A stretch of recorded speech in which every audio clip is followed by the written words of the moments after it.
é a nossa regra de fé e prática, é a nossa confissão de fé. É a confissão da esperança.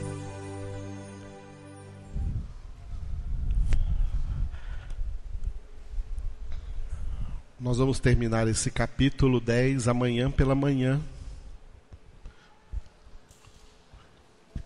Estamos vendo nesse capítulo 10 alguns elementos acerca da perseverança. A perseverança que Jesus, a qual Jesus condicionou a salvação, quando ele disse: aquele que perseverar até o fim, esse será salvo. Portanto, sem perseverança não há salvação. Por isso nós precisamos de perseverança. Perseverança é o título do bloco 4, do quarto bloco dessa carta aos Hebreus. Esse bloco tem uma introdução do capítulo 10, versículo 19 até o final, que é o versículo 39, a confissão da esperança. E depois nós vamos entrar no desenvolvimento desse bloco, que é todo o capítulo 11, pela fé, acerca da fé que veio a nós pelo ouvir a palavra de Deus. Nós estamos vendo aqui nessa introdução do quarto bloco, aí, a confissão da esperança, alguns elementos que nos ajudam a entender melhor o que é a perseverança que nós necessitamos dela para a nossa salvação. Hoje nós vamos ver mais um elemento da perseverança, que é o que nós vamos ler no capítulo 10, 3 versículos, versículo 32 ao 34. Hebreus 10, de 32 a 34.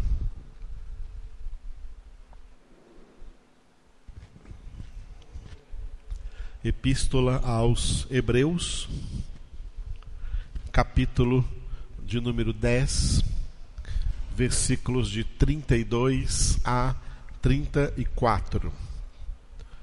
Glória a Deus. Vamos ler juntos.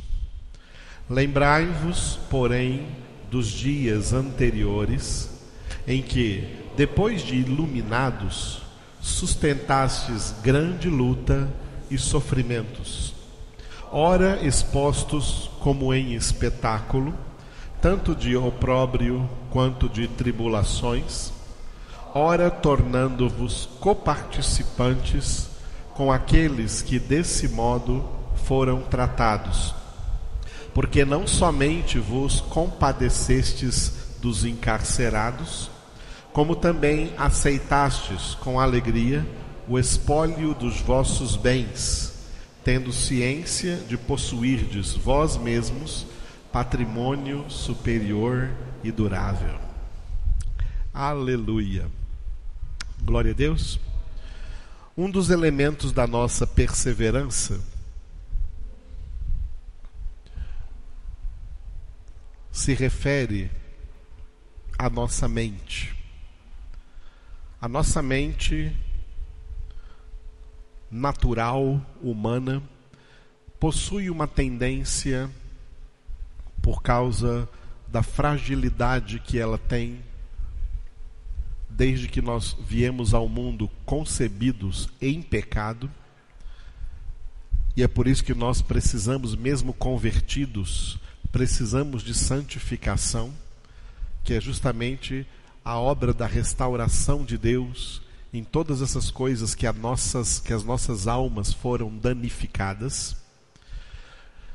E as nossas almas, que são formadas de mente, emoções e vontade, é na nossa alma que nós pensamos, sentimos e queremos. E dessas três partes, a principal é o que pensamos, é a nossa mente. A nossa mente é muito importante aí na nossa alma.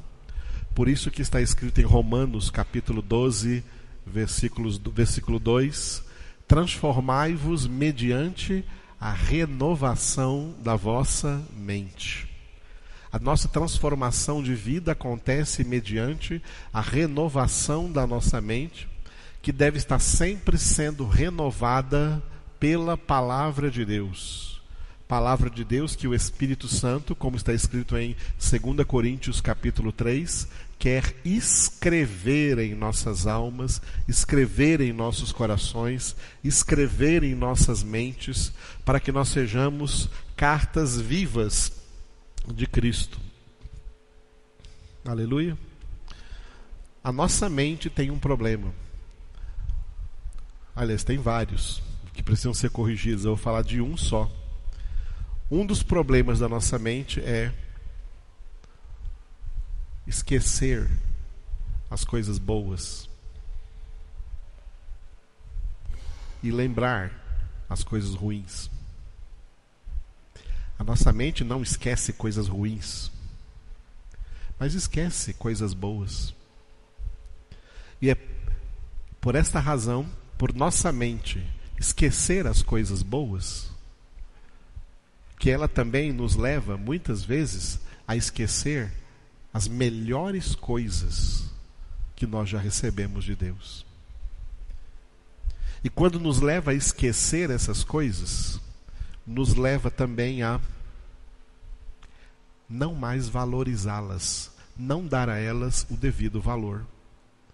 Nós damos muito valor a coisas negativas, porque nós guardamos mais as coisas negativas na nossa mente do que a coisas positivas, porque as coisas positivas nós não guardamos na nossa mente. Esse é um defeito da nossa alma que pela santificação precisa ser corrigido. Jeremias orou em Lamentações dizendo, o que a gente transformou em música e canta aqui de vez em quando: quero trazer à memória o que pode me dar esperança.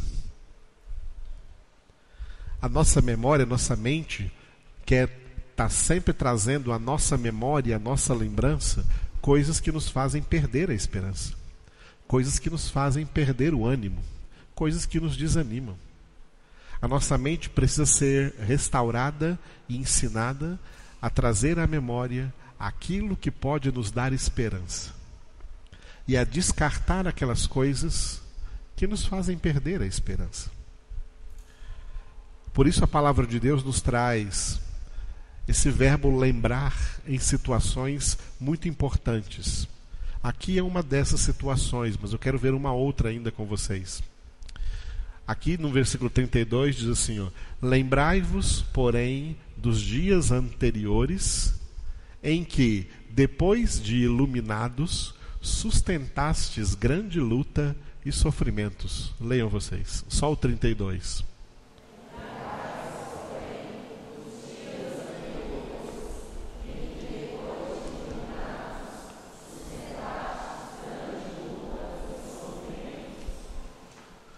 Acerca dessas lembranças, eu gosto muito de ler um versículo aqui da segunda epístola de Pedro, lá no final da sua Bíblia. Abre aí, segunda carta do apóstolo Pedro. Segunda carta do apóstolo Pedro, capítulo 3, versículo 1. Segunda de Pedro 3:1. Segunda epístola de Pedro, capítulo 3, versículo 1. E Pedro diz assim: amados, esta é agora a segunda epístola que vos escrevo. Em ambas procuro despertar com lembranças a vossa mente esclarecida. Versículo 2 também. Para que vos recordeis das palavras que anteriormente foram ditas pelos santos profetas, bem como do mandamento do Senhor e Salvador, ensinado pelos vossos apóstolos. Leiam vocês os dois versículos.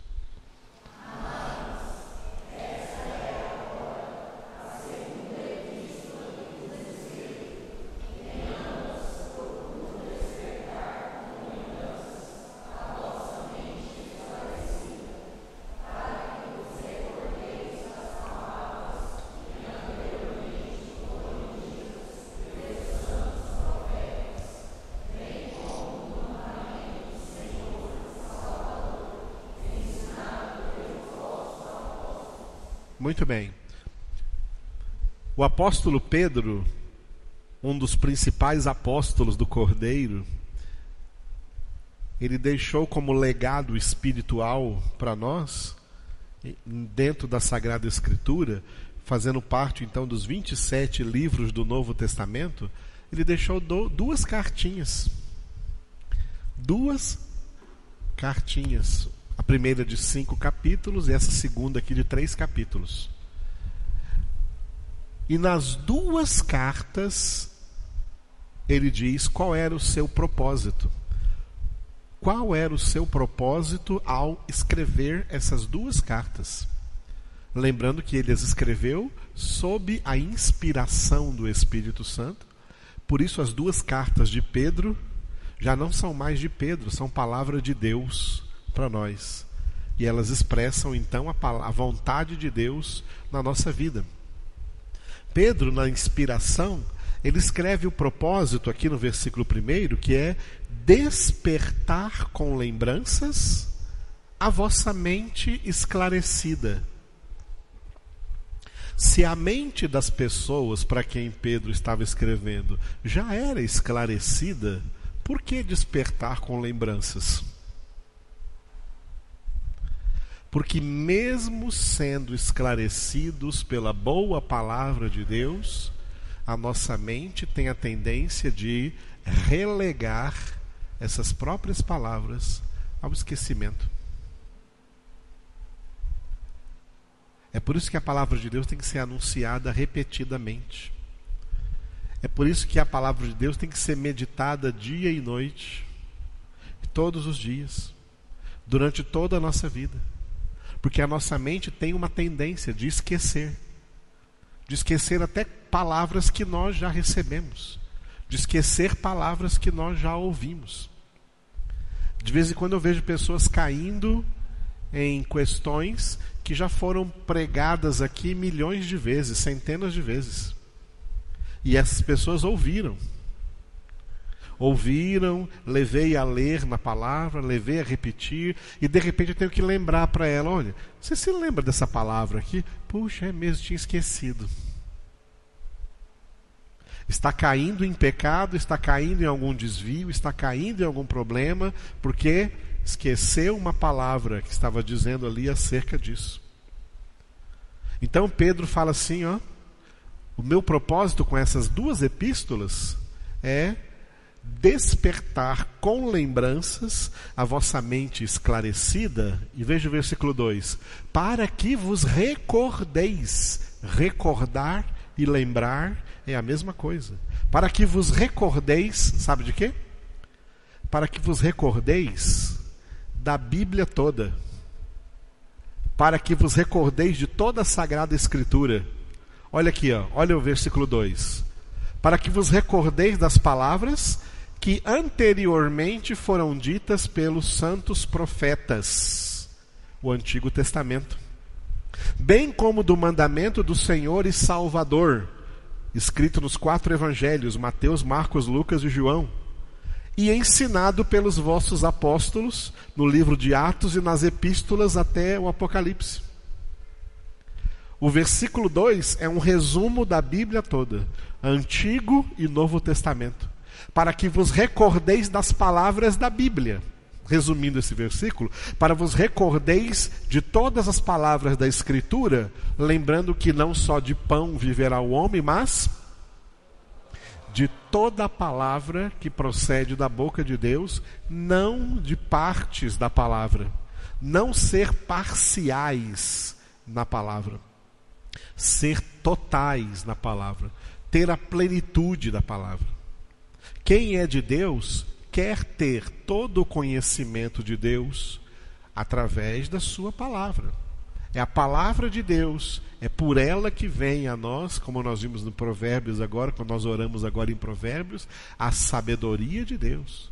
É na palavra de Deus. Não em livros de homens. Livros de homens são controversos. A palavra de Deus não é controversa. A palavra de Deus é a verdade absoluta. E é por ela que vem. por ela que vem a sabedoria de Deus em nossas vidas, por ela que somos santificados, como Jesus orou por nós em João 17:17. Pai, santifica-os na verdade.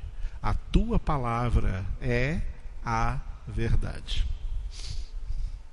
Nós temos que estar sempre despertando na nossa mente as lembranças da palavra de Deus, sempre voltando a meditar na palavra de Deus. Teve uma pessoa aqui que era daqui da igreja, não é mais, já saiu, e que me criticava muito por aí afora, porque dizia: pastor Edivaldo repete demais, fica repetindo coisas demais, aqueles slides ali ele fica repetindo o tempo todo, repete coisa demais. Essa pessoa fofocou muito por aí. Hoje ela não está mais aqui não, porque é gente que não suporta a palavra. Alguém me disse isso, fulano de tal está falando isso aí, pastor. Tá mesmo, tá? Então pega Filipenses capítulo 3. Filipenses capítulo 3. Carta de Paulo aos Filipenses, capítulo 3, versículo 1.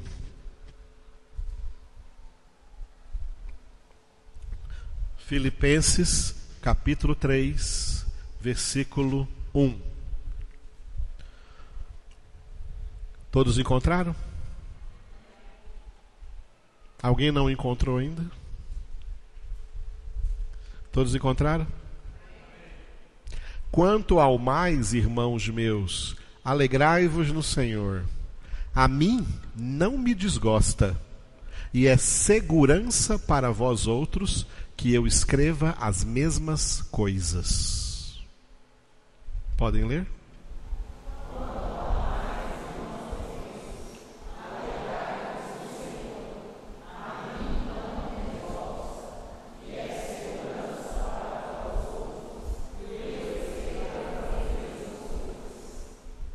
Por que Paulo escreveu esse versículo aqui? Porque devia ter gente falando: Paulo está falando as mesmas coisas? Paulo está escrevendo sempre as mesmas coisas? Será que não tem uma coisa nova aí para nós? A única coisa nova que nós temos é a boa nova de Jesus Cristo. A única coisa nova que nós temos é a boa nova de Jesus Cristo. É a boa nova de Jesus Cristo. É a boa nova de Jesus Cristo. A boa nova do Evangelho tem que ser repetida, repetida, repetida, repetida, meditada, frisada, repetida de novo, repetida, repetida, repetida, porque a nossa mente tem uma capacidade maligna de esquecer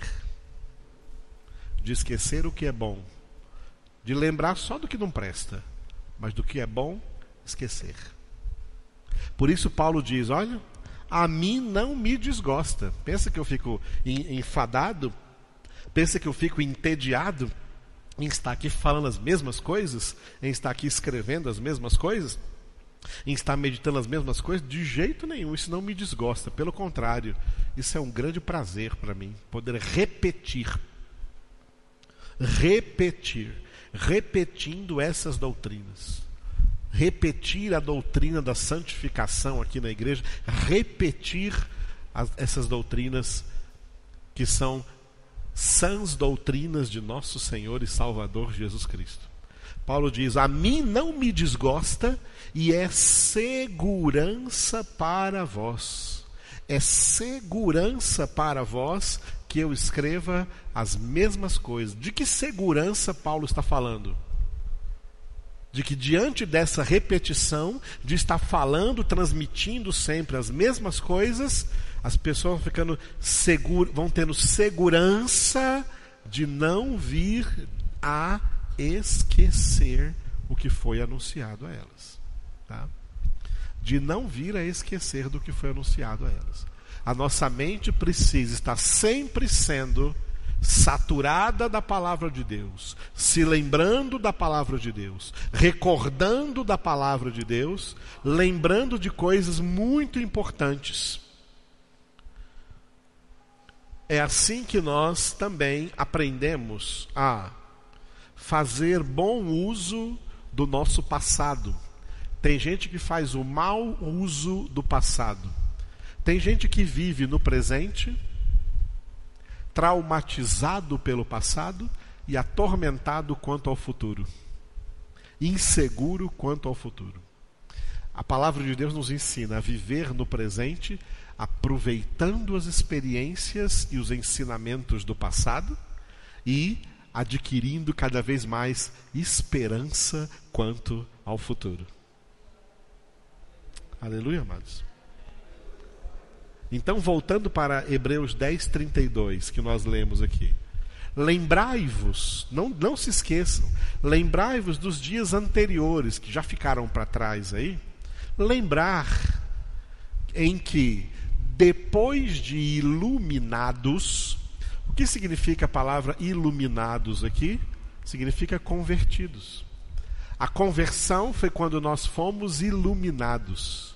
A conversão foi quando se cumpriu em nós a palavra que foi descrita em Colossenses capítulo 1, versículos 13 e 14. Quando o Pai nos arrancou pela raiz do império das trevas e nos transportou para o reino do Filho do seu amor, em quem temos a redenção, a remissão dos pecados.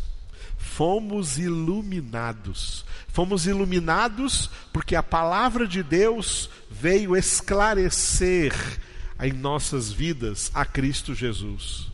Por isso, Salmo 119, versículo 105, lâmpada para os meus pés é a tua palavra, luz para o meu caminho. A palavra é luz, porque a palavra ilumina, a palavra esclarece, ela nos tira das trevas da ignorância. O mundo inteiro jaz no maligno, porque jaz nas trevas da ignorância. Satanás os deixa na ignorância de Deus e por isso são escravos, porque não conhecem a verdade.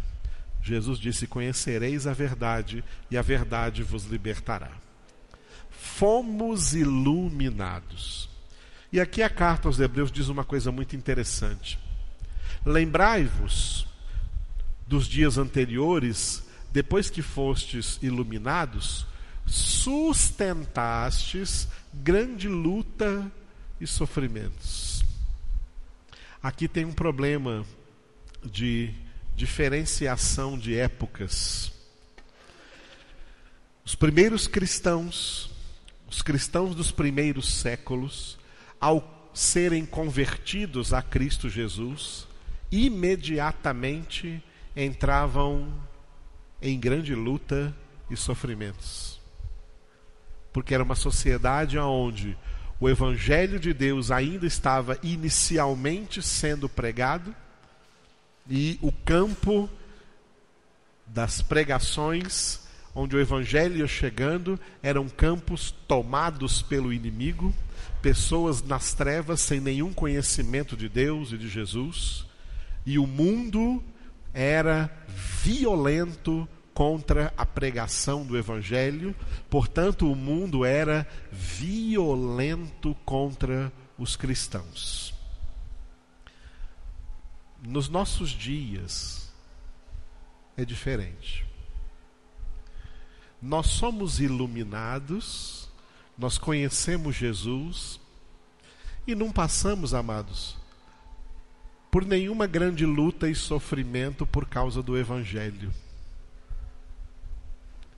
As lutas que nós passamos hoje, por causa do Evangelho, não chegam aos pés da luta, da grande luta e dos sofrimentos que os primeiros cristãos, os cristãos do primeiro século, sofriam e que eles sustentavam, eles suportavam, porque a fé deles era imediatamente provada e aprovada em Cristo Jesus.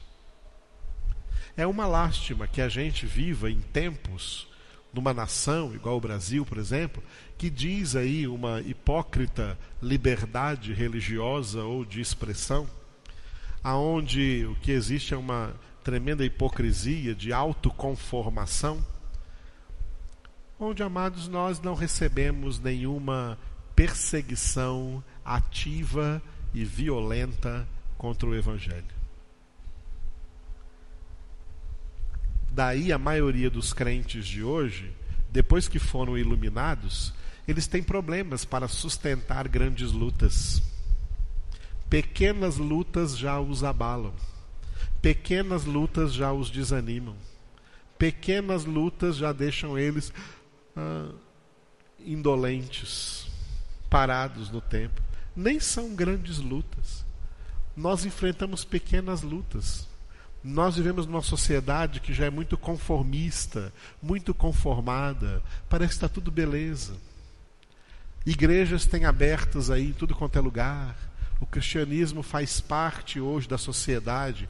Não é como nos primeiros séculos, onde ele estava se implantando e encontrando verdadeiras barreiras mortais. Tinha gente que convertia de manhã e morria de tarde. Tinha gente que convertia num dia e no outro estava sendo comido por leões. Tinha gente que convertia num dia e no outro dia já era apedrejado. Estevão pregou uma vez, no fim da pregação morreu apedrejado. Hoje não, fica todo mundo aí falando tudo e ninguém pode dizer nada contra, porque tem uma liberdade religiosa, liberdade de expressão, o que tornou para nós cristãos muito conveniente, muito confortável, muito tranquilo. Amados, nós não sabemos o que é grande luta. Não sabemos o que é grande luta. Pensamos que passamos por grandes lutas e passamos por lutas muito pequenas. Muito pequenas. Os antigos cristãos passaram por grandes lutas. E os cristãos que vão tocar o fim dos tempos, a consumação do século, especialmente os cristãos que viverem durante o período da grande tribulação, voltarão a enfrentar, a ter que sustentar grande luta e sofrimentos por causa do Evangelho. Portanto, nessa dimensão histórica da epístola, o autor da epístola está escrevendo para pessoas que, uma vez iluminados, uma vez convertidos, experimentaram grande luta e sofrimentos pelo Evangelho de Cristo. Nós enfrentamos uma grande luta sem saber, inconscientes dela. E essa inconsciência é um grande problema. Porque se antes a perseguição ao Evangelho, ela era desvelada, ela era declarada, hoje a perseguição do Evangelho, ela é camuflada. Camuflada pelas conveniências sociais do mundo. O Evangelho é perseguido com tremendo ódio pelo mundo inteiro, mas não como antes, matando crentes, perseguindo crentes, levando crentes para a cadeia, fazendo as mortes de crentes espetáculos públicos, como aconteceu em Roma, no Coliseu, e em tantos outros lugares. Não. A perseguição hoje, ela tem mais sucesso do que a perseguição dos primeiros dias. Nos primeiros anos, eles perseguiam fisicamente. Era uma perseguição física, era uma perseguição material. E o que acontecia é que, quanto mais cristãos morriam nas arenas, quanto mais cristãos morriam por causa de Cristo, surgiu até uma frase, uma sentença que era muito falada nos primeiros séculos: o sangue derramado dos cristãos é semente para o nascimento de novos cristãos. Quanto mais se matavam cristãos, mais pessoas se convertiam ao cristianismo. Hoje nós não temos aquele tipo de perseguição assim, daquela maneira como era. Ainda existe por aí, mas não daquela maneira como era, tão globalizada. Hoje a perseguição não é física, a perseguição é espiritual. A perseguição é velada. A perseguição é no mundo espiritual. A perseguição é no mundo das almas das pessoas. Ela acontece no mundo das ideias, dos pensamentos, da sociedade em geral, de tudo o que as pessoas estão fazendo em sociedade. O que está acontecendo na sociedade é uma exclusão de Deus, uma exclusão de Cristo, uma exclusão da Bíblia. A Bíblia está sendo jogada fora, lançada fora. Não há lugar para a Bíblia na sociedade. Cada vez mais não há lugar para a palavra de Deus, não há lugar para a verdade, não há lugar para Cristo, não há lugar para Deus na sociedade, na educação, no lazer, no comércio, nas profissões. Não há lugar para Deus. Esses dias até alguém falou aí na internet, a Elaine viu lá, uma pessoa aí que se diz crente, falando assim, não se deve falar de Bíblia em internet. Internet não é lugar para estar se falando de Bíblia. Facebook não é lugar para estar se falando de Bíblia. Aqui é para se falar de outras coisas. A sociedade, do jeito como ela está se manifestando, é para isolar a palavra de Deus. Essa é a grande luta que nós temos que sustentar, mas que parece que a maioria dos crentes nem percebem essa luta e se deixam levar aí por esse conformismo social no mundo, e os próprios crentes estão achando que no mundo eles têm que também ter essa mesma vida social das pessoas do mundo e viver no meio delas, de tal maneira que elas leem Bíblia na igreja, mas na sociedade elas não vivem Bíblia. Elas ouvem a palavra de Deus, mas não as praticam, porque não há lugar para essa prática na vida diária da sociedade que já expurgou. Não é uma inclusão social, não. O que acontece é uma exclusão social. A sociedade excluiu Deus. A sociedade excluiu Cristo. A sociedade excluiu o Evangelho. Excluiu a palavra de Deus. E crente só é aceito na sociedade se ele ficar lá bem caladinho, não falar nada para ninguém, não manifestar a sua fé, não pregar para ninguém. Proibido pregar aqui.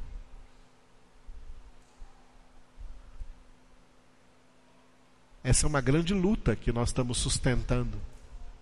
Mas a maioria dos crentes não estão sustentando essa luta, porque eles nem a percebem. Eles se conformam com esse estado, estão aí vivendo no mundo e até achando que todas as coisas aí na sociedade são coisas que não tem nada a ver, não é pecado não, pode participar, pode fazer igual.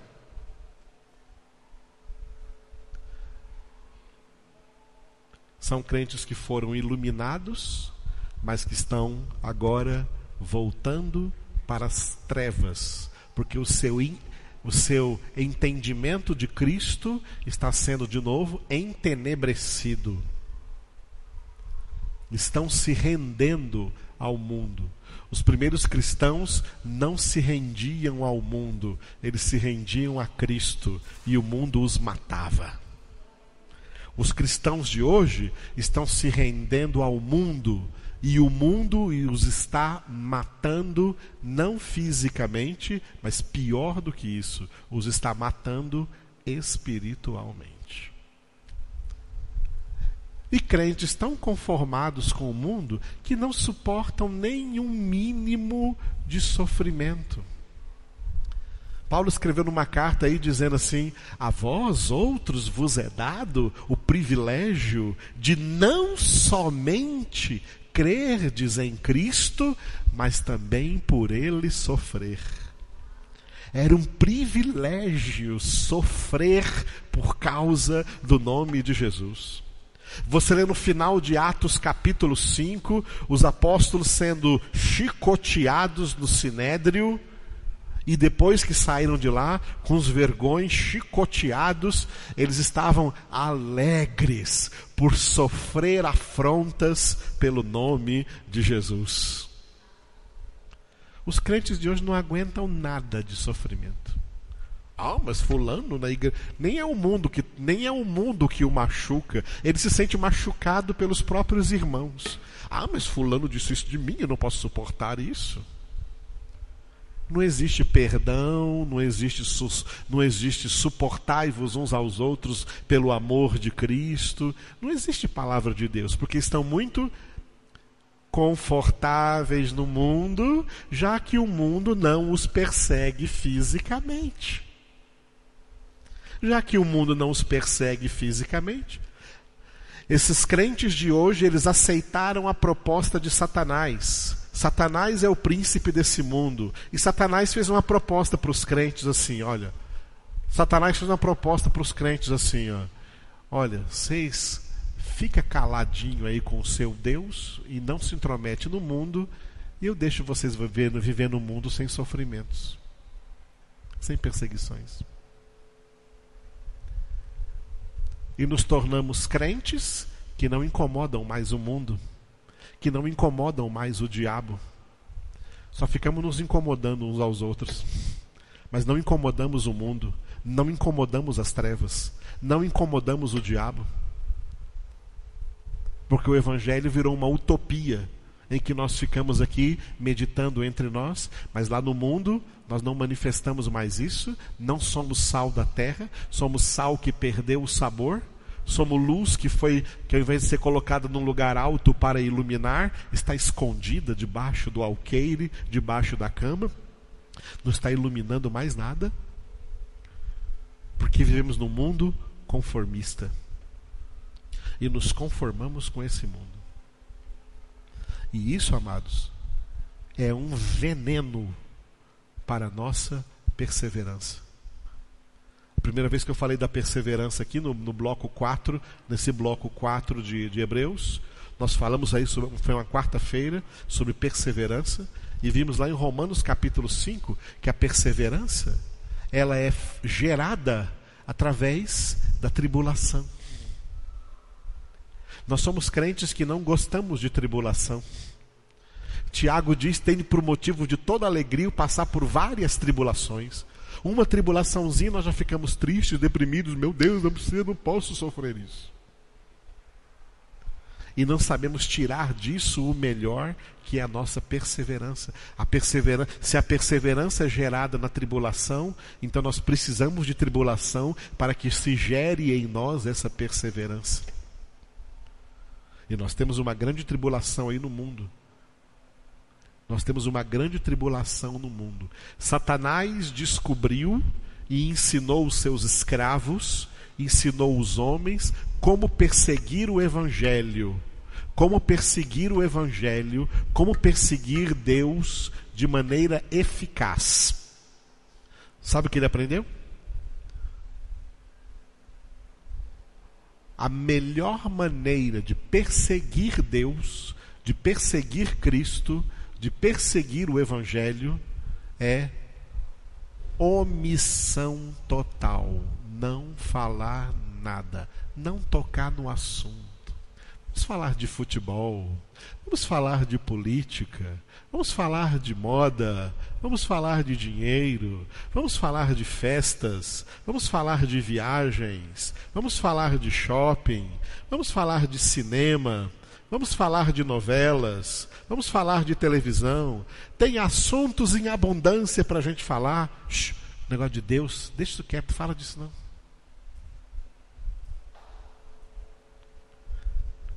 Não fala disso não.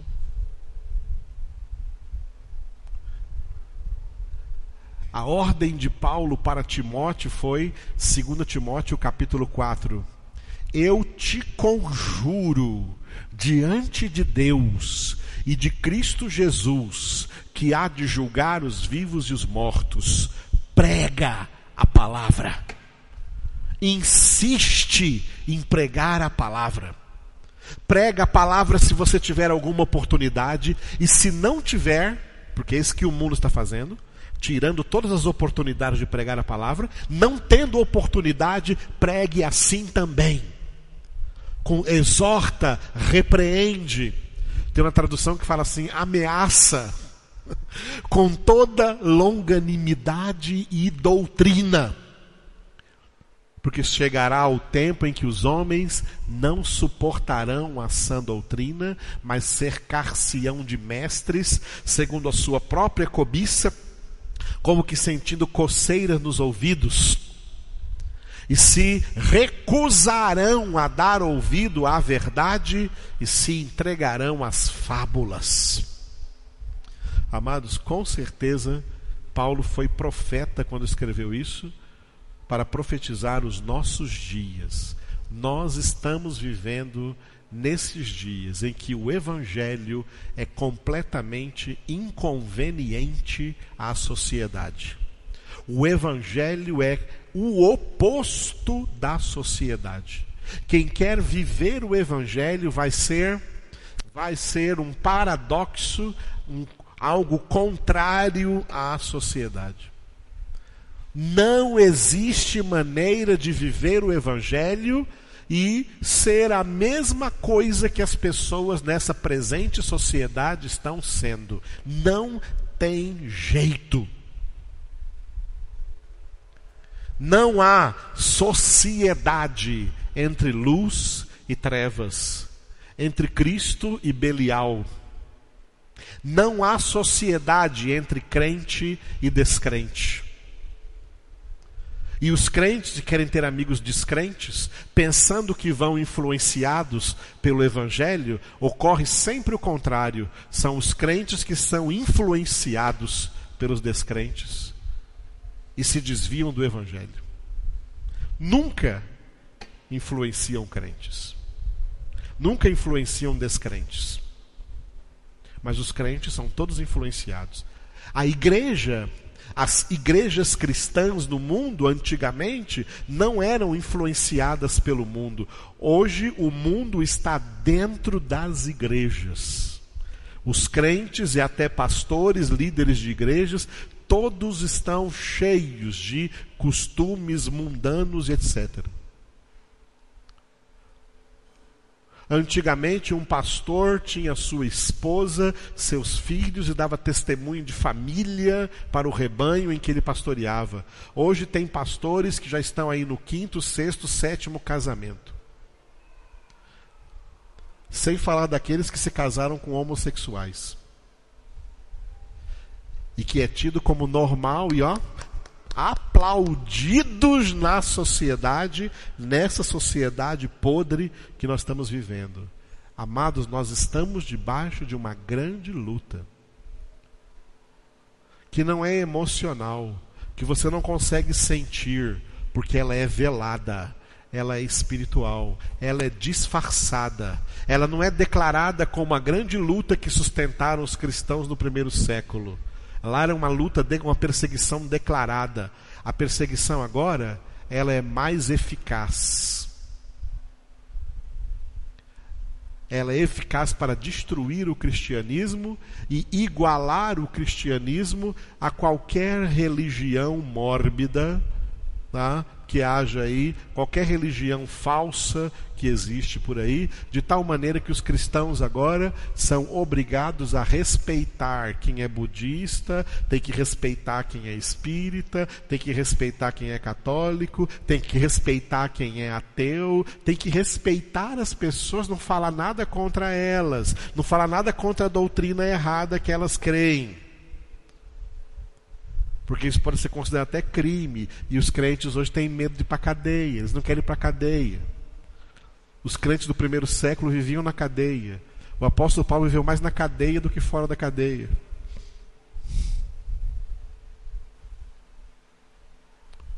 Por causa de Cristo Jesus. Hoje em dia, me diz aí o que você está sofrendo mesmo por causa de Cristo Jesus? Estamos sofrendo, amados. Tá? Mas há uma grande luta por aí. Uma grande luta. Há uma grande luta acontecendo. Tá? Há uma grande luta acontecendo. Uma luta velada. E Satanás aprendeu a lutar contra o Evangelho de maneira eficaz na face da terra. O versículo diz, voltando para ele, lembrai-vos, porém, dos dias anteriores, em que, depois de iluminados, sustentastes grande luta e sofrimentos. Olha como eram esses sofrimentos, versículo 33. Ora expostos como em espetáculo, tanto de opróbrio quanto de tribulações, ora tornando-vos coparticipantes com aqueles que desse modo foram tratados. Leiam o 33.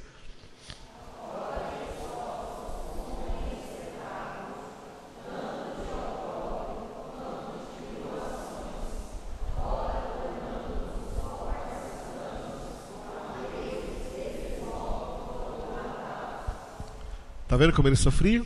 Primeiro sofrimento, expostos como em espetáculo, tanto de opróbrio, quer dizer, de vergonha, quanto de tribulações. Os crentes convertidos eram um espetáculo para o mundo. Tá? Eram um espetáculo para o mundo.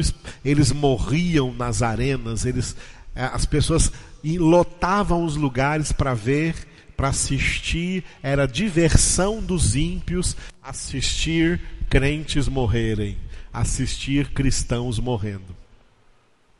E quando não eram postos por espetáculo, eles eram coparticipantes com aqueles que desse modo eram tratados. Eram coparticipantes com eles. Coisas tremendas esse povo enfrentou. Expostos como espetáculo. Quando eu leio textos como esse, eu fico com vergonha hoje, porque hoje os cristãos são apagados. Os cristãos são apagados, os cristãos são apáticos, fechados em si mesmos, não testemunham a Cristo. Alguém perguntou para mim esses dias: pastor, o que o senhor acha da marcha para Jesus? Olha quanta gente foi lá na rua. Eu acho uma vergonha. Marcha é uma coisa que surgiu.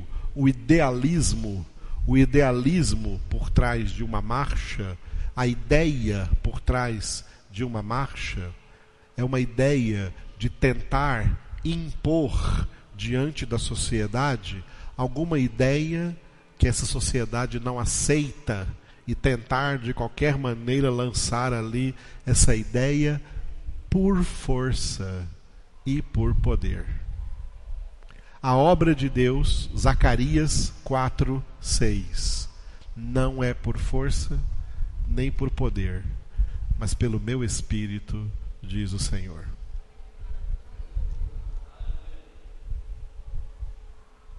A marcha para Cristo mais poderosa seria se, ao invés de juntar um monte de gente de igrejas e sair aí marchando no meio da rua, é se todos os crentes cumprissem apenas um versículo, Atos 1:8.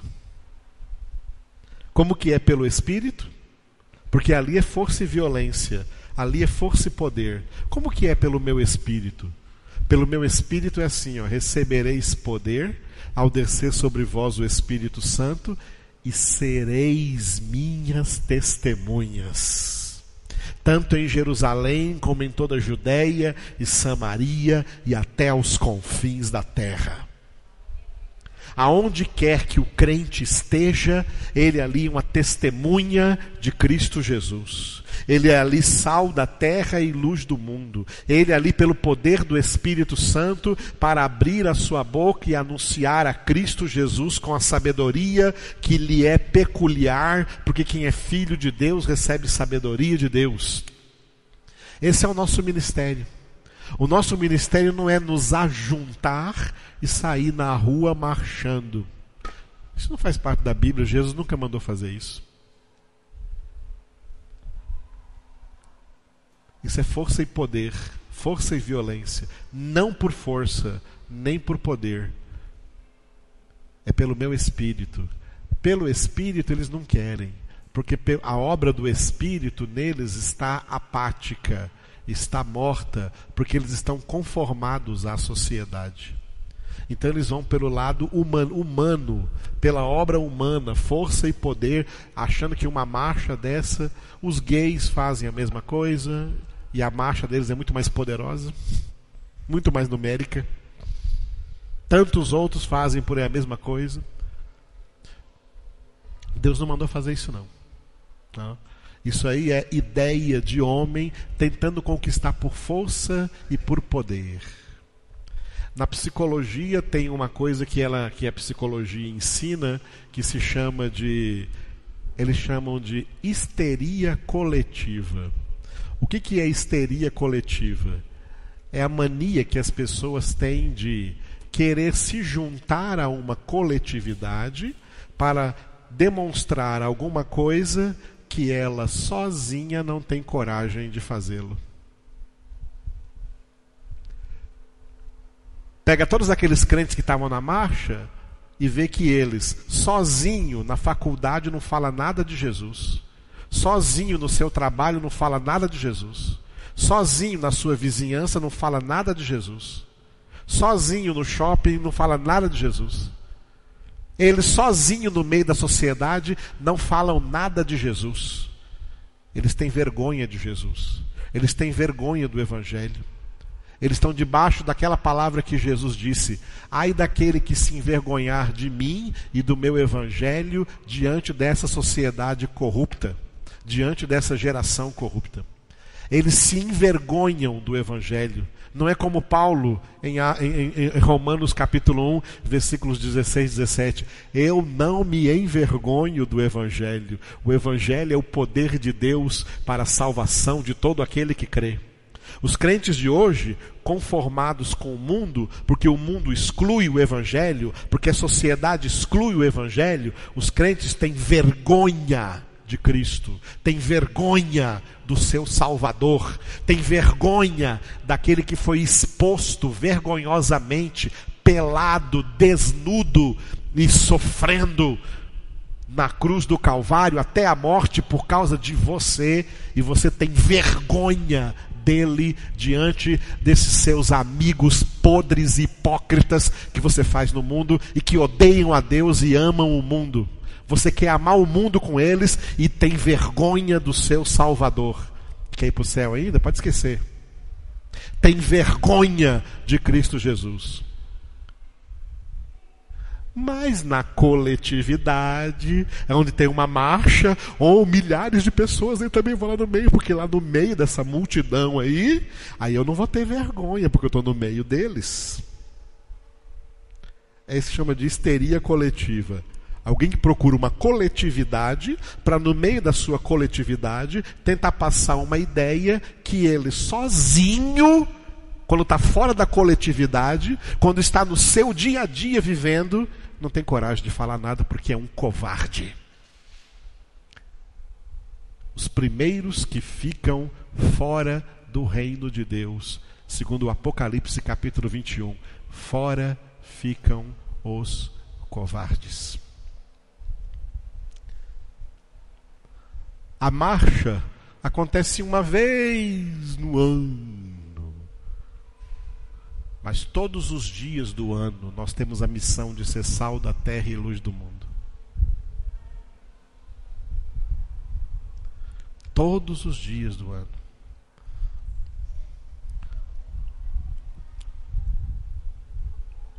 Os homossexuais não têm nenhuma vergonha de sair por aí mostrando que é homossexual. Não só quando estão em coletividade, não, quando estão sozinhos também a gente vê isso. Eles saem por aí mostrando que são homossexuais, falando igual, vestindo igual, com todas as características. Mas os crentes estão diluídos no meio da sociedade, assim, acovardados, acanhados, quietos, para ninguém saber que ele é crente, porque ele tem vergonha. Que coisa feia, irmão, né? Como as crianças dizem aqui na salinha, que feiura nós estamos fazendo, que feiura. Se eu sou de Cristo, Jesus falou assim: se vocês pertencem a mim, vocês são como uma cidade situada em cima de uma montanha. Todo mundo tem que enxergar. Sereis minhas testemunhas. Mas não, eu me acovardo porque é mais fácil, é mais conformista. Jesus, como é que você pensa que Jesus enxerga tudo isso, hein? Jesus, à destra do Pai, como ele vê tudo isso? Olha o último versículo agora, o 10:34, olha só. Porque não somente vos compadecestes dos encarcerados, como também aceitastes com alegria o espólio dos vossos bens, tendo ciência de possuirdes vós mesmos patrimônio superior e durável. Leiam aí.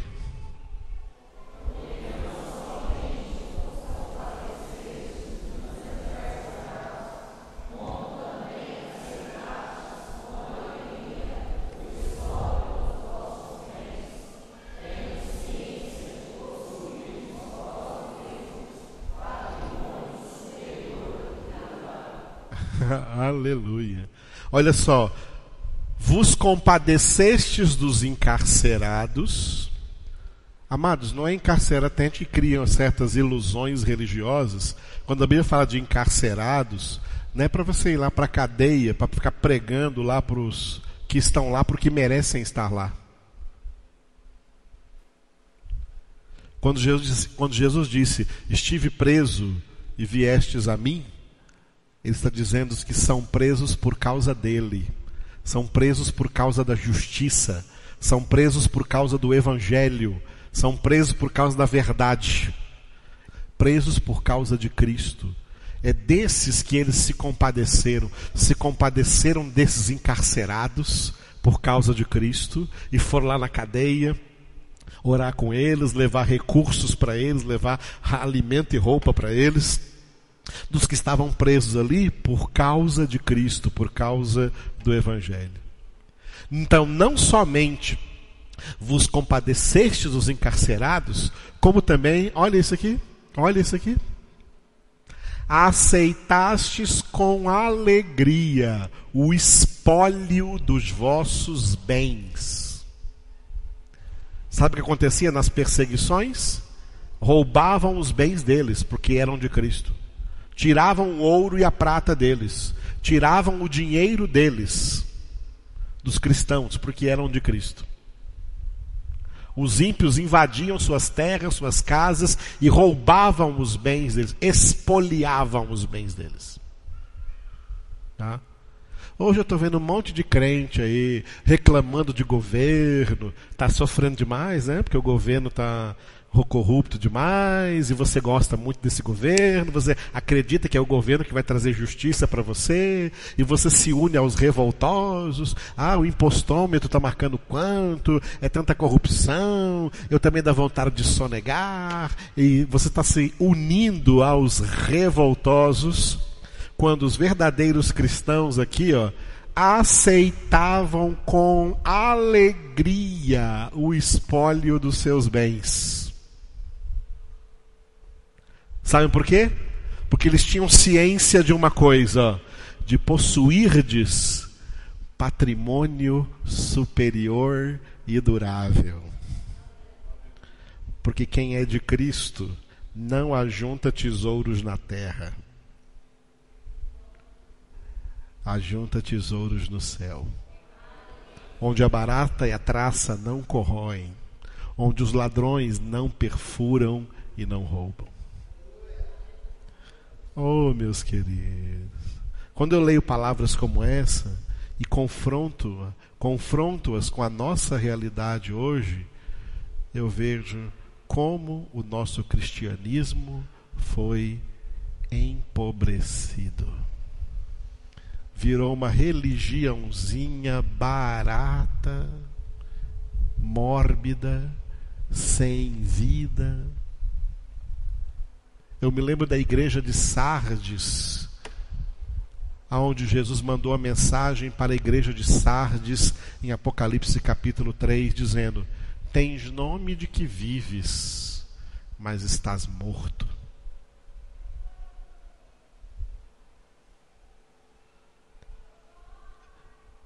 E uma das razões é: quem está vivo se manifesta. Quem está morto não se manifesta, não, irmão. Morreu, morreu. Quem está vivo se manifesta. Já ressuscitastes com Cristo? O mundo tem que ver isso. O mundo tem que ver para odiar, para perseguir, mas o nosso testemunho foi dado, e aqueles que Deus escolheu, Deus os alcança a hora e quando Ele quiser. Mas o resto do mundo tem que ver que eu sou de Jesus. E que eu sou radical em Jesus. Que time você torce? Nenhum. Eu torço para que todos vão à falência. Eu sou só de Cristo Jesus. Não pertenço a time nenhum. Não visto camiseta de time nenhum. Não uso boné de time nenhum. Eu creio em Cristo e sou revestido de Cristo.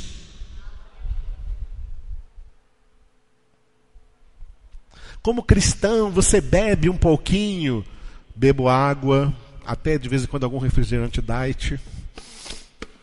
Não, mas estou falando de cerveja, até uma cervejinha sem álcool. Isso para mim é hipócrita. Eu, como cristão, não defendo em nada e não gasto um centavo com bebida alcoólica nessa terra. Porque o alcoolismo é de Satanás e já destruiu vidas, famílias inteiras e nações inteiras. E o mundo é um mundo embriagado, porque o mundo jaz no maligno, mas do maligno Deus me libertou. Ele não está em cima de mim, não. Ele está embaixo de mim. E Deus me deu autoridade para pisar serpentes, escorpiões e todo o poder do maligno, e nada absolutamente me causará dano. Amados, quando que os crentes vão ser crentes de verdade? Porque eu estou vendo os crentes muito conformados no mundo, mortos, não se manifestando como crentes. E isso é danoso para a nossa perseverança. Faz parte da perseverança a radicalidade do nosso testemunho cristão em Cristo Jesus. Você não acha que a salvação em Cristo foi uma obra muito radical? Não foi radical Jesus vir e morrer na cruz como morreu?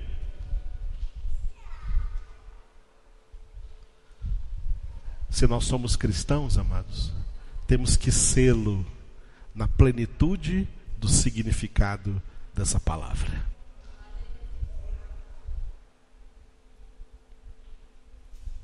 E se é isso que você quer, junto comigo, fique de pé agora e ore.